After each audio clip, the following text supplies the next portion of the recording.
우리 지난주에는 심령이 가난한 자가 복이 있다고 우리 들었어요. 심령이 가난한 자가 왜 복이 있습니까?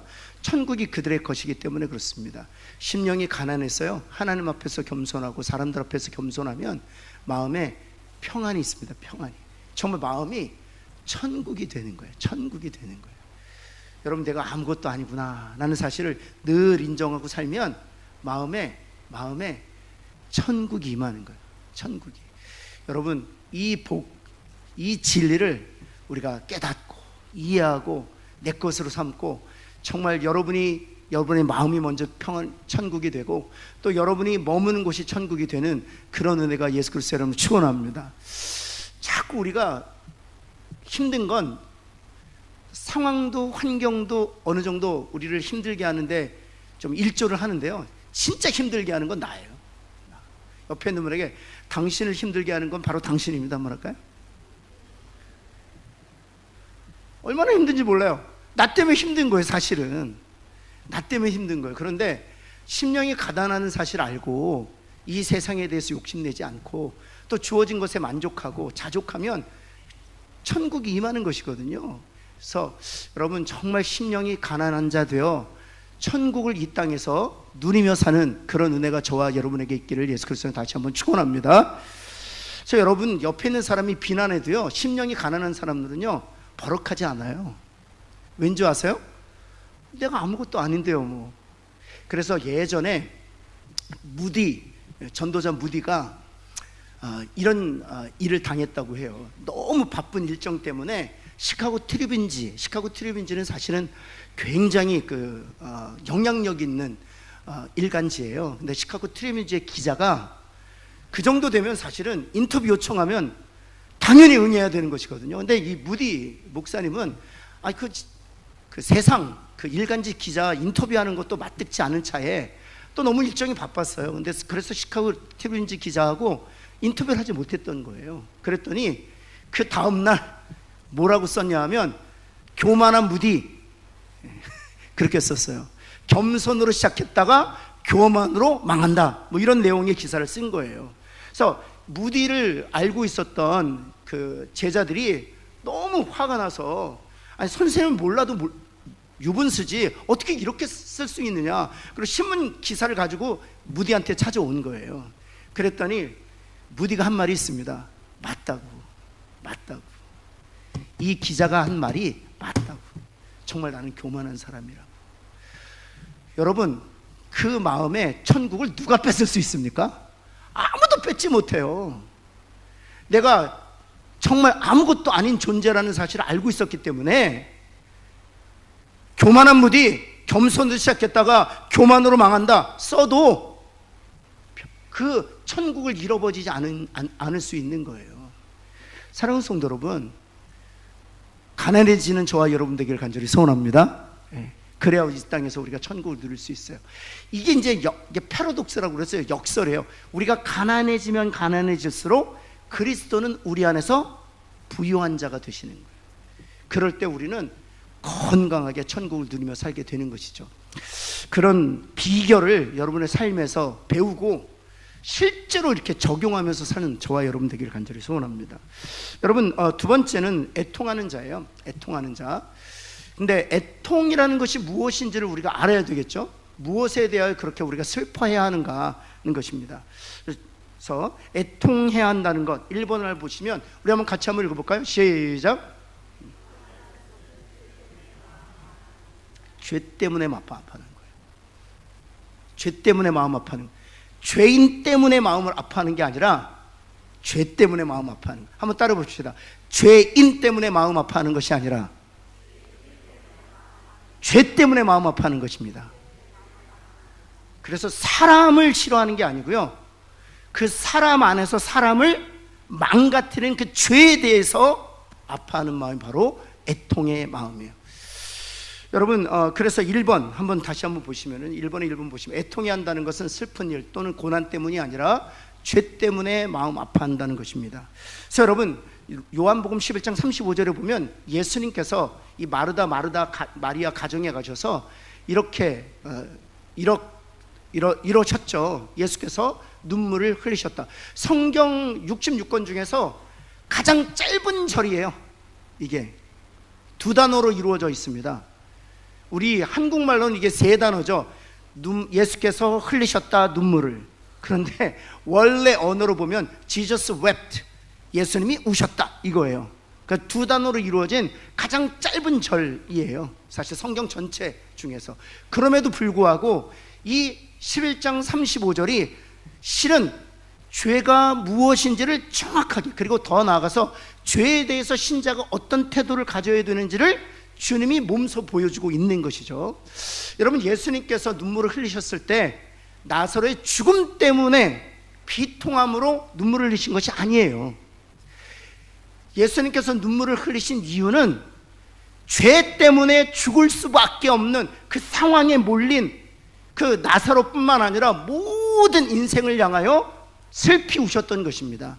다시 말해서 죄 때문에 사망이 우리 가운데 임했기 때문이에요. 그 죄의 결과를 보시고 눈물을 흘리신 것이죠. 여러분, 그래서 11장 33절 말씀에 보면 예수님께서 이렇게 말씀하셨습니다. 같이 한번 읽어볼까요? 시작.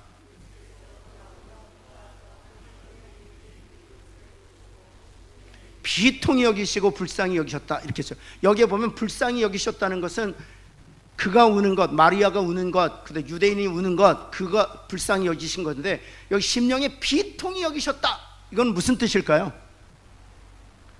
심령에 비통히 여기셨다, 무엇을 얘기하는 걸까요? 바로 그거예요.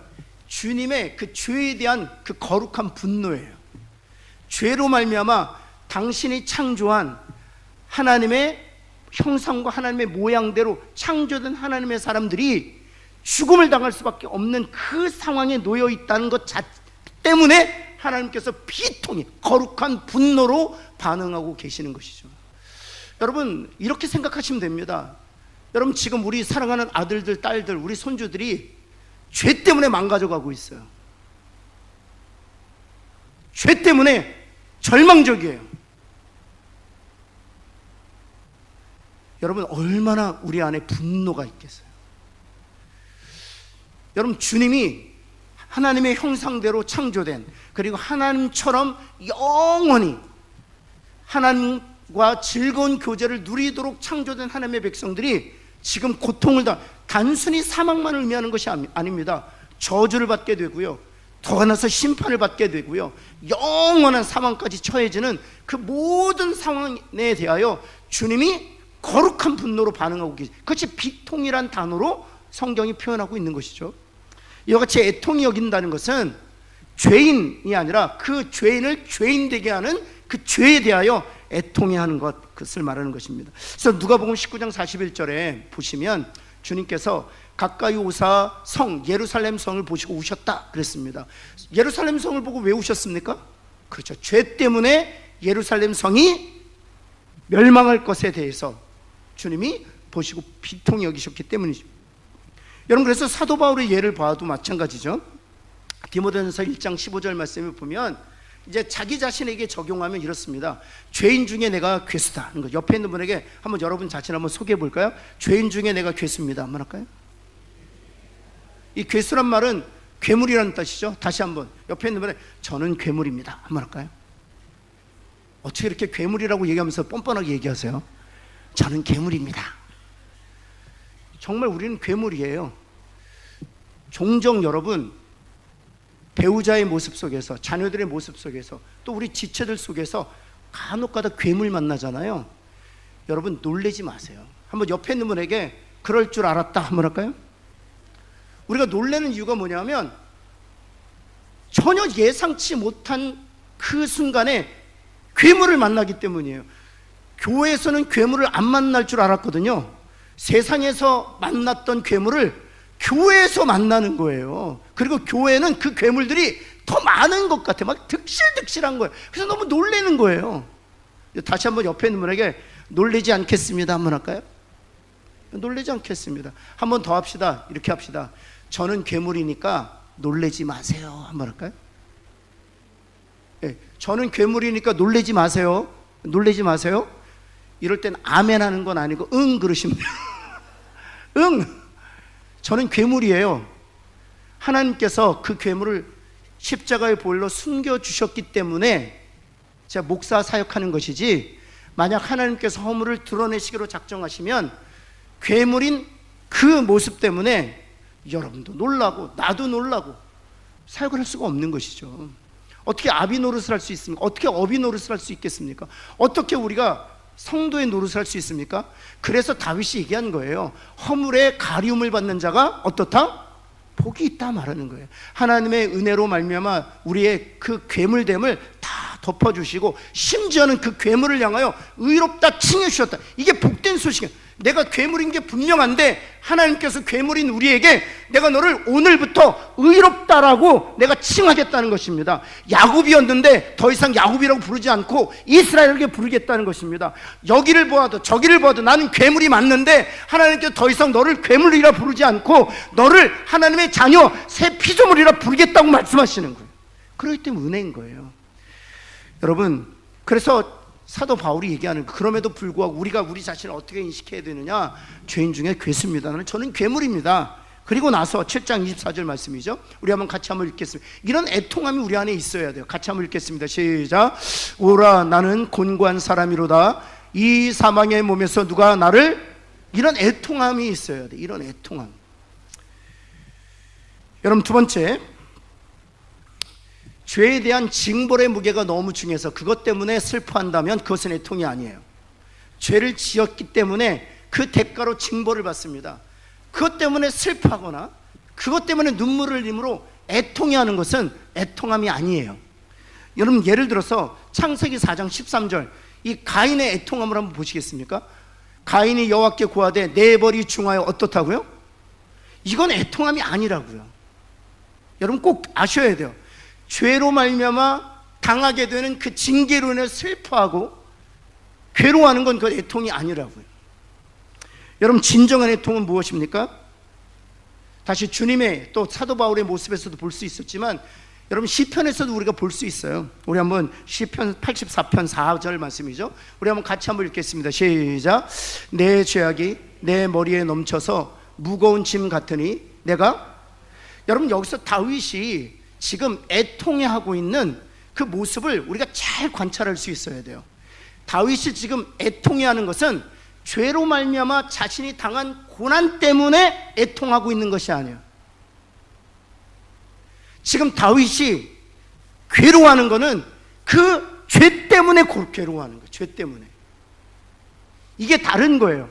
우리는 죄로 말미암아 내게 주어진 그 징계를 가지고 하나님 앞에 나가서 하나님 너무 아파요, 하나님 너무 괴로워요, 하나님 너무 절망적이에요, 이 징계를 거두어 주세요 라고 기도해요. 그러나 다윗은 그렇게 기도하지 않습니다. 다윗이 진짜 정작 괴로워했던 것은 그 죄예요. 죄. 그 죄의 속성을 정확히 알았기 때문에, 그 죄의 파괴력을 정확히 알았기 때문에, 그 죄의 그 중함을 정확히 알았기 때문에 그 죄에 대하여 고민하는 것이죠. 51편 3절 한번 볼까요? 같이 한번 읽겠습니다. 시작. 물은 나는 내 죄가를 아오니 내 죄가 항상 되어. 이렇게 다윗은 늘 죄에 대해서 애통했다는, 이거 진정한 애통이라는 사실이에요. 그렇다면 네 번째, 어느 정도로 애통해야 하는가? 그러니까 어느 정도로 애통해야 하는가? 이 정도로 애통해야 돼요. 여기서 애통이라는 단어는 헬라어로 펜도스라는 단어예요. 근데 여러분 그 헬라어나 히브리어 전체 이스라엘 사람들이 구사하고 있는 언어에서 슬픔이란 단어는 9가지가 등장해요. 9가지. 근데 이 9가지가 강도가 다 다릅니다. 근데 이 펜도스, 지금 애통이라고 번역되어 있는 이 펜도스는 가장 강렬한 애통이에요. 가장 강렬한 애통. 그래서 정확하게 번역하면 심장을 꿰둘 같은 뼈를 깎는 듯한, 살을 애는 듯한 애통이라는 것이에요. 혹시 여러분 심장을 꿰뚫고 뼈를 깎고 살을 애는 듯한 그런 슬픔을 느껴보셨습니까? 한번 여러분 그 죄에 대한 슬픔은 아닐지라도 심장을 꿰뚫고 살이 에이고 그 다음 뼈가 꿰뚫어지는 그런 슬픔 한번 기억해 보시겠어요? 어떤 우리가 인생을 이렇게 되감아 보면 그런 순간이 있어요. 언제인가요? 여러분 그 마음으로 죄에 대해서 아파요. 죄에 대해서. 그것이 바로 죄에 대한 슬픔이라는 사실이에요. 그렇게 죄에 대해서 애통해야 할 줄 아는 저와 여러분 되기를 예수 그리스도 이름으로 축원합니다. 그러면 그 애통해야 하는 자에게 주시는 축복이 뭐냐 하는 거예요. 축복이 뭐냐? 위로예요. 위로. 이 애통하는 사람에게 주시는 축복이 바로 위로예요. 마태복음 5장 4절 말씀 한번 볼까요? 우리 한번 같이 한번 읽겠습니다. 시작. 네, 그 위로라는 단어의 그 위로라는 뜻이 뭐냐면 comfort라는 단어예요. comfort. 이 come이라는 단어가 어떤 뜻이냐면 함께라는 단어예요. 함께. comfort 할 때 함께라는, 이거 굉장히 중요합니다. 그런데 fort는 뭔지 아세요? 요새예요. 여러분, 위로한다는 것은 우리가 이런 식으로 이해해요. 슬퍼하는 사람에게 위로할 때 어떤 겁니까? 마음을 어루만져 주는 거, 이걸 위로라고 생각해요. 그것이 위로가 아닙니다. 정확하게 위로란 무엇이냐면 comfort, 함께 요새가 돼서 그를 지켜주는 거예요. 그게 위로예요. 여러분, 요즘엔 뭐 전쟁을 그렇게 하지 않지만 예전에는요, 이렇게 성곽이 있었습니다. 그게 요새요. 그걸 fort라고 그래요. 성곽, 그게 있고요. 성곽이 우리의 생명을 지켜주는 거죠. 그래서 여러분, 예전에 그 시편을 보면 하나님은 나의 무엇이라고요? 요새시라고요. 하나님은 나의 요새시라고. 바로 이 위로라는 단어는 그 요새라는 단어로부터 온 거예요. The come with fort, 요새. 그래서 무슨 뜻이냐? 하나님이 죄에 대하여 심장을 꿰뚫는 그 슬픔으로 애통해하는 자의 요새가 되어주신다는 거예요. 함께 요새가 되어주신다는 거예요. 여러분, 그래서 두 가지로 주어지는 축복이 뭐냐 하면 바로 첫 번째예요. 그래서 십자가의 보혈이 등장하는 거예요. 애통하는 자가 받을 위로는 십자가의 보혈로 우리의 모든 죄가 영원히 사함을 받게 된다는 거죠. 그래서 십자가의 보혈로 요새가 되어 주시는 거예요. 죄에 대해서 우리가 애통해하지만, 죄에 대해서 뼈를 깎는 듯한 슬픔을 가지고 눈물을 흘리면서 탄식하지만, 십자가로 우리의 요새가 되어주셔요. 그래서 그 애통해하는 죄로 인하여 우리가 저주와 심판과 사망을 당하지 않도록 하나님께서 보호하신다, 이 축복을 주신다는 것이죠. 그래서 여러분, 다시 A번을 보시면은요, 이렇게 되어 있습니다. 위로는 파라칼레오라는 뜻인데, 파라라는 뜻은 곁으로, 칼레오란다는 것은 부른다는, 다시 말해서 하나님이 당신 곁으로 우리를 부르신다는 것입니다. 요새 대신 하나님으로 우리를 부르신다는 거지. 그래서 우리의 성곽이 되어 주신다, 그런 뜻이죠. 여러분, 그래서 B번을 보시면은요, 다윗이 이런 고백을 합니다. 우리 한번 같이 한번 읽어볼까요? 같이 한번 읽겠습니다. 시편 30편 1절인데요. 시작. 허물의 사함을 받고 자신의 죄가 가려진 자는, 그렇죠, 허물의 사함을 받고 자신의 죄가 가려진, 이것이 바로 하나님께서 행하시는 위로라고요. 요새가 되어주시는 거예요. 우리가 허물로 인해서, 우리의 죄로 인해 애통해하지만, 슬퍼하지만 하나님께서 사해 주시고 그것을 가려주심으로 그 허물과 죄로 인하여 우리가 저주와 사망과 심판을 받지 않도록 요새가 되어주신다. 그것이 바로 우리가 받을 위로라고 얘기하는 것이죠. 바울을 한번 볼까요? 로마서 8장 1절입니다. 이것이 바로 위로예요. 우리 한번 크게 한번 하나님 내게 주신 위로인 줄 알고 우리 한번 읽겠습니다. 시작. 결코 아멘. 이것이 위로예요. 여러분, 우리 지치 중에 어떤 이가요, 일주일 동안 밥을 못 먹었어요. 정말 밥을 못 먹었어요. 그래서 여러분을 찾아왔어요. 그에게 줄 수 있는 위로가 무엇입니까? 사정을 다 들었어요.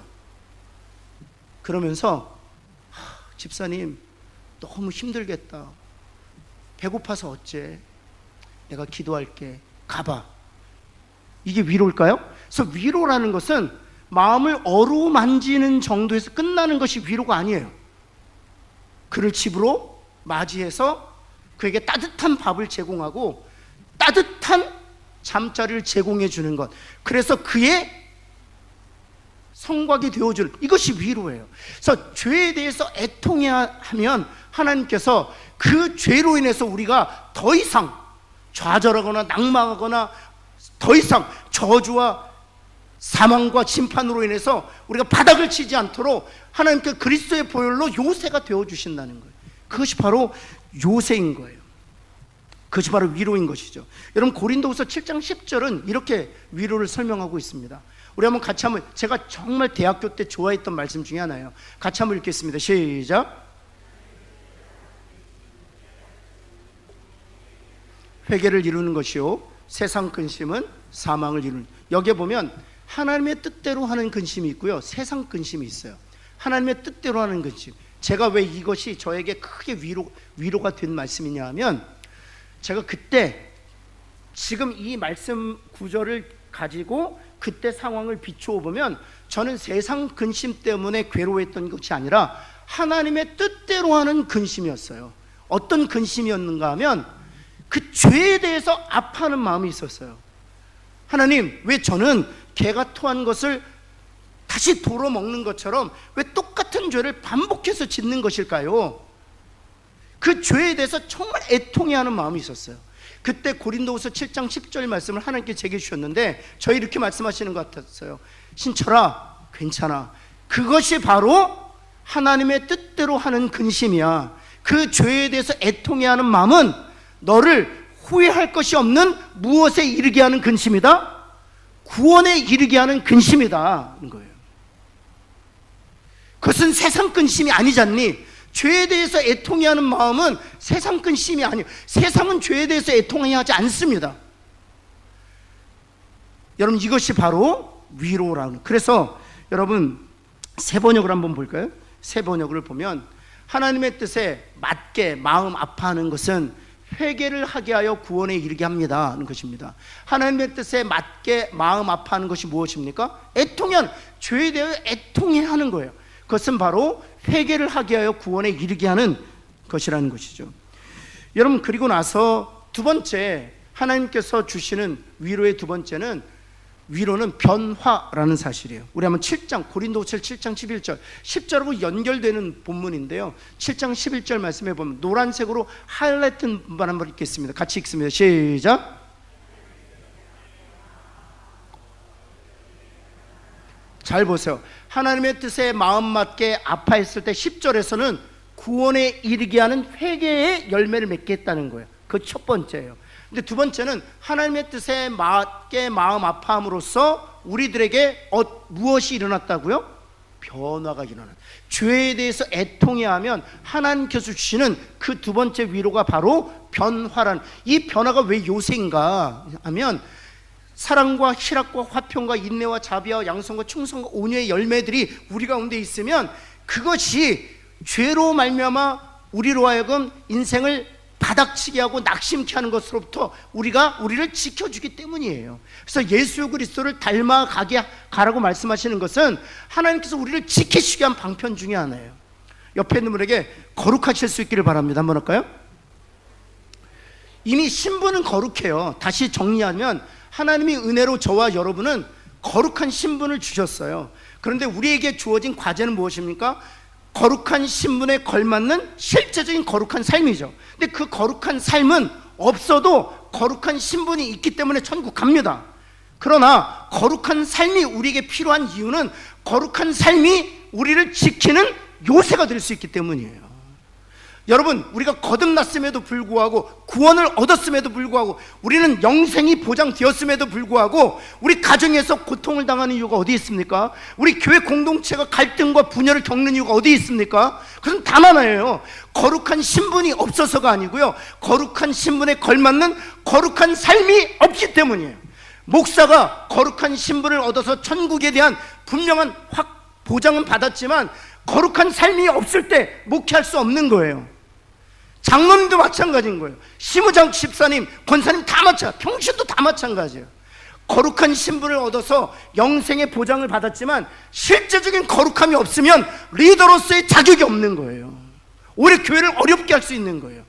그래서 하나님께서 거룩한 삶을 주심으로 요새가 되어 주시려고 하시는 거예요. 사랑하는 성도 여러분, 정말 우리 안에 거룩한 삶, 그것이 능력으로 나타나 하나님이 그 거룩한 삶을 요새가 되게 하시는 은혜를 누리는 저와 여러분 되기를 예수 그리스도의 이름으로 축원합니다. 그래서 여러분 고린도 후서 7장 11절 다시 한번 띄워주시겠습니까? 보시면 얼마나 많은 변화가 있습니까? 하고 나서 그 다음 한번 같이 한번 읽어볼까요? 시작. 여러분이 나타낸 그 열성, 그 변호, 그 의분, 계속해서요. 시작. 그 두려워하는 마음, 그 그리워하는 마음, 그 열정, 그 응징은 참으로 이 놀라운 변화들이 우리 안에 일어났다는 거예요. 이 의분은 거룩한 분노예요. 거룩한 분노. 여러분 정말 죄에 대해서 애통함으로 말미암아 십자가 보혈로 우리가 하나님의 요새가 되셔 우리를 지키는 것을 경험할 뿐만 아니라 더 나아가서 정말 거룩한 변화가 우리 가운데 있어서 그것이 저와 여러분을 지켜주는 요새가 되는 은혜가 저와 여러분에게 있기를 예수 그리스도는 다시 한번 축원합니다. 그럼 세 번째, 어떻게 하면 애통해 할 수 있는가? 짧게 보면은요, 한번 첫 번째 한번 보실까요? 첫 번째 한번 보시면 어떻게 하면 우리가 애통해 하는 자가 될 수 있을까? 한번 같이 한번 읽겠습니다. 시작.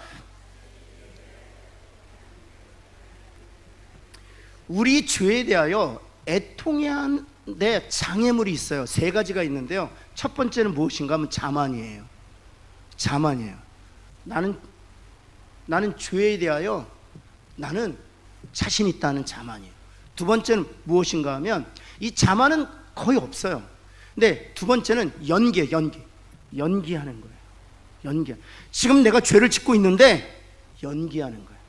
자꾸 연기하는 거예요. 세 번째가 많습니다. 세 번째가 뭔지 아세요? 회피해요. 못 본 척해요. 하나님 지금 우리가 짓고 있는 죄에 대하여 하나님께서는 애통해하길 원하세요. 그런데 연기해요. 그리고 더 나가서 회피해요. 그래서 우리가 죄에 대해서 애통해하지 못한다는 것이죠. 여러분 이 다윗에게 있어서 다윗이 정말 하나님이 사랑하셨던 이유가 무엇인가 하면 그는 자만하지도 않았고요, 그 다음에 연기하지도 않았어요. 죄에 대해서 애통해하는 시점을 연기하지도 않았어요. 그리고 그 죄에 대해서 누구처럼 회피하지도 않았어요. 나단이 찾아왔을 때 즉각적으로 반응했어요. 침상에 올라가 내가 죄인이라고 하나님 앞에 즉각적으로 반응했어요. 자만하지 않았고 회피하지 않았고 연기하지 않았어요. 죄에 대하여 하나님 앞에 철저히 애통했어요. 그것이 중요한 거예요. 여러분 누군가가 여러분 죄에 대하여 지적했을 때요, 우리는요 발끈합니다. 변호하려고 합니다. 변명을 하려고 합니다. 회피하려고 합니다. 실제로는 연기까지 하려고 그래요. 여러분 그런데요, 죄에 대하여 누군가 하나님께서 우리에게 지적하시잖아요. 연기할 것 없고요, 회피할 것 없고요, 그 자리에서 다윗처럼 즉각적으로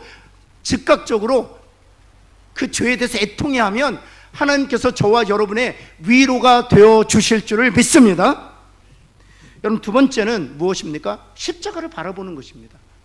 당연히 십자가를 우리가 얼마나 큰 죄인인지를 그 아들 되신 예수 그리스도가 자신의 생명을 내어주심으로 저주와 사망의 값을 지불해 주시는 것을 보면 우리가 알 수 있어요. 여러분 세 번째는 무엇입니까? 말씀을 마음에 두는 것입니다. 말씀을 마음에 두는 것이죠. 예를 들면 로마서 3장 10절 말씀, 의인은 없나니 하나도 없다. 그런 말씀 우리 마음에 두는 거예요. 로마서 7장은 무엇입니까? 우리가 원하는 선은 행하지 아니하고 도리어 미워하는 악을 행한다. 이런 말씀을 내 마음에 두는 것이죠. 또 뿐만 아니라 다윗의 실패와 같은 그런 말씀을 우리 마음에 두는 것입니다. 내가 얼마나 흉악한 죄인인 것인지를 우리가 알 수 있는 것이죠. 산상수훈 역시 마찬가지입니다. 살인하지 말라는 말을 들었지만 나가라고 해도 지옥불에 던져진다. 간음하지 말라 하는 소리를 들었지만 마음에 음욕을 품은 자마다 다 간음했다 말씀하시는 것이죠. 여러분 이와 같이 말씀을 마음에 둘 때 우리가 얼마나 죄인인지를 알 수 있는 것이죠. 여러분 네 번째, 우리가 같이 한번 읽어볼까요? 시작. 통회하는 마음을 달라고, 그렇죠, 애통이 여기는 마음을 달라고 하나님 앞에 기도하는 것입니다. 여러분 왜냐하면 시편 51편 17절 같이 한번 읽겠습니다. 시작. 하나님이여 상하고 통회하는 마음을 주께서 멸시하지 아니하시. 그렇죠. 이 통회하는 마음이 우리 가운데 있어야 돼요.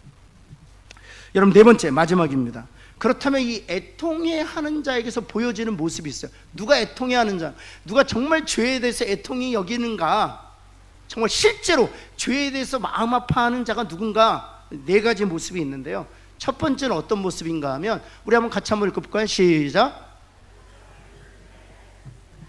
다른 사람 정죄하는 사람은 애통해하는 사람 아니에요. 여러분 꼭 기억하셔요. 다른 사람을 정죄하는 사람은 죄에 대하여 애통해하는 사람이 아니에요. 그 죄의 파괴력을 인지하지 못하는 사람이에요. 그 죄의 그 무도함을 이해하지 못하는 사람이에요. 다른 사람을 쉽게 정죄하는 사람들은 오히려 정죄하지 아니하고 용서합니다. 왜냐하면 그 죄는 나에게도 영향을 줄 수 있는 그런 무서운 파괴력을 가지고 있기 때문이에요. 그래서 그 죄에 대하여 애통이 여기는 사람은 정죄하지 않아요. 오히려 용서합니다. 여러분 다윗이 사울에게 했던 것이 바로 그것이요. 사울을 용서했던 이유가 어디에 있습니까? 여러분 자신이 죄인이요, 그 죄의 파괴력과 죄의 그 무서운 장악력의 그 실체를 다윗이 이미 알고 있었기 때문에 그 죄의 노예가 되었던 그 사울을 정죄하기보다는 오히려 용서할 수 있었다는 것이죠. 더 나아가서요, 사울의 아들 무미보셋을 자신의 식탁에서 함께 먹게 해요. 왜냐하면 그 죄의 파괴력으로 인하여 사울의 가문이 완전히 여지없이 망가지게 된 것을 다윗은 알았기 때문인 것이죠. 여러분 두 번째 무엇입니까? 같이 한번 읽어볼까요? 시작. 다른 사람의 허물을 들추어내지 않아요. 오히려 사랑으로 덮어줍니다. 1번과 같은 내용이죠. 그러나 좀 다른 모습을 보여주고, 다른 사람의 허물을 들추어내지 않습니다. 오히려 사랑으로 덮어주는 것이죠. 여러분 아브라함이 롯에게 했던 거예요. 여러분 우양이 많아지자 롯이 땅을 선택하고 요단 온들을 택하고 더 나가서 소돔과 고모라에 이제 살게 되죠. 근데 하나님께서 소돔과 고모라를 멸하실 때, 여러분 저 같으면은요, 에이 잘됐다, 나를 떠나더니 그래 네가 어디 잘 되나 그랬었는데 아니나 다를까 소돔과 고모라가 멸망당할 때 같이 망하게 되는 거예요. 그것 봐라. 그럴 텐데 여러분 아브라함이 하나님 앞에 나아가서 계속 기도합니다. 소돔과 고모라를 위해서 기도합니다. 소돔과 고모라뿐만 아니라 그 안에 있었던 롯까지 위해서 기도하는 것을 볼 수 있죠. 그것이 바로 죄의 그 무서움을 알고 있는 사람, 죄에 대해서 애통히 여기는 사람이 할 수 있는 일이죠. 여러분 세 번째, 우리 한번 같이 한번 읽어볼까요? 시작. 다른 사람의 죄를 나 자신의 죄인 양 마음 아파하는 것이죠. 그런 것, 바로 예수님이 보여주셨던 것이죠. 이제 마지막으로 한번 볼까요? 이게 애통해하는 사람들의 모습이에요. 같이 한번 읽겠습니다. 시작. 비난하기보다는 공동체의 회복을 위하여. 여러분 위가 쉬워요, 밑에가 쉬워요? 네. 한번 양심껏 정직하게 한번 얘기해 보시겠어요? 위에가 쉬워요, 밑에가 쉬워요? 잘 한번 생각해 보세요.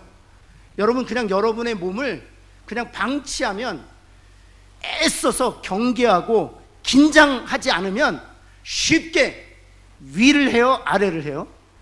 위를 하죠. 쉽게 비난합니다. 왠지 아세요? 그것이 죄의 결과이기 때문이에요.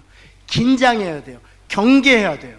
그래야 공동체 회복을 위하여 눈물로 기도하는 데까지 나아갈 수 있는 거예요. 대표적인 인물이 누구냐면 모세였습니다. 모세가 시내 산에 말씀판을 받기 위하여 올라갔을 때 이스라엘 백성들은 하나같이 송아지 우상을 만들었어요. 심지어 아론은 어떻게 거짓말합니까? 금을 던졌더니 불에서 송아지가 뛰쳐나왔다 라고 거짓말했어요. 여러분 그런데요, 하나님께서 그 광경을 보시고 이렇게 다짐하시고 이렇게 말씀하셨습니다.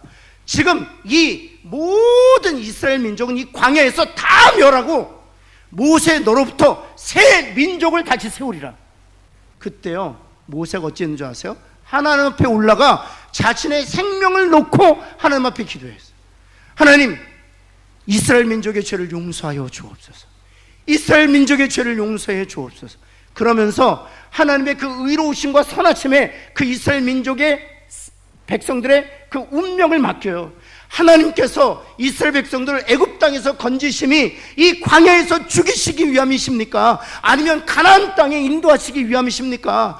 하나님이 이 땅에서 이 백성들을 죽이시면 하나님이 이 백성들을 가나안 땅에 들이지 못하는 관계로 이 광야에서 죽이셨다 할까 두렵습니다 하면서 이 이스라엘 백성들의 그 죄를 위하여 끝까지 변호해요.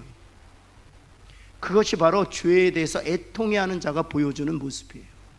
저는 우리 모든 성도들이 정죄하기보다는 용서하고 허물을 들추어내기보다는 사랑으로 덮어주고, 더 나아가서 공동체의 잘못에 대해서 비난하기보다는 공동체의 회복을 위해서 눈물로 기도하는 그런 성도들, 우리 교회 공동체 되기를, 그래서 하나님이 우리의 위로 요새가 되어주시는 것을 우리의 삶에서 날마다 경험하게 되기를 예수 그리스도의 이름으로 축원합니다. 기도하겠습니다. 하나님, 주님 앞에 간절히 기도합니다. 주님, 그렇습니다. 죄에 대해서 심장을 꿰뚫을 수 있는 그런 아픔이 우리 가운데 있기를 간절히 소원합니다. 이 죄가 우리의 자녀를 좀먹기도 하고, 이 죄가 우리의 손주들의 시간과 자원들을 낭비키도 합니다. 하나님, 이 죄가 하나님 우리의 물질, 우리의 시간, 우리의 열심, 심지어는 우리의 하나님을 향한 신앙까지도 하나님 부패케 하는 것을 우리가 살면서 경험합니다. 하나님, 이 죄에 대하여 애통해하는 마음을 우리에게 허락하여 주옵소서.